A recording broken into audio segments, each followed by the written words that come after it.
Октомвриското сонце измами насмевки на лицата на браќата Ристе и Владо Димитриевски од Велес. По подолго време повторно се надвор. Нивната мајка Лила од сега ќе има можност често сама да ги изнесува на воздух без многу напор. Благодарејќи на семејството Карајанови, кои 27 години живеат во Холандија, браќата со церебрална парализа добијат 3 нови колички и електрична дигалка.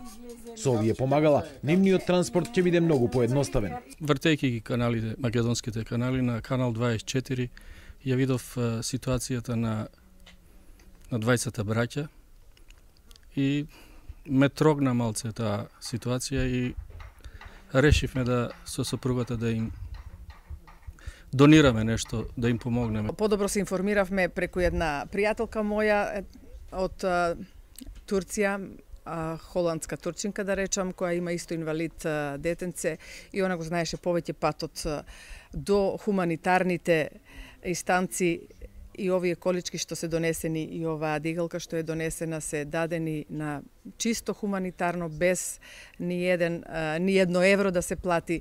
На тој начин ги добивме и ги донесовме навакај. Карајанови сакале да ги купат овие помагала, но откако луѓето од холандската фирма виделе за какво семејство се наменети, решиле да им ги подарат. И покрај се, малку не достигало донацијата да заглави во македонските институционални лавиринти. Најдовме колички, пазаривме камион, тргнавме ние. Ама благодарејќи на други хуманитарни инстанции и лица овдека, пак се среди да не биде тоа да стои некаде и да се расправаме со денови, месеци како и што. Мајката на Ристе и Владо е пресреќна. Вели дека ова е тоа што најмногу и требало.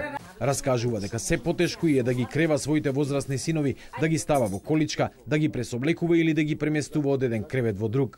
Ќе биде многу подобар животот, полесен.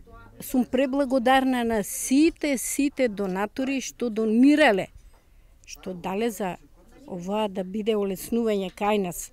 Со оваа тешкотија што имам со двајцава сина, многу ќе ми биде многу добро и многу лесно. 40 годишниот Ристе и 3 години помладиот Владо повеќе од 25 години се врзани за кревет. Се разболеле, речи си на иста возраст.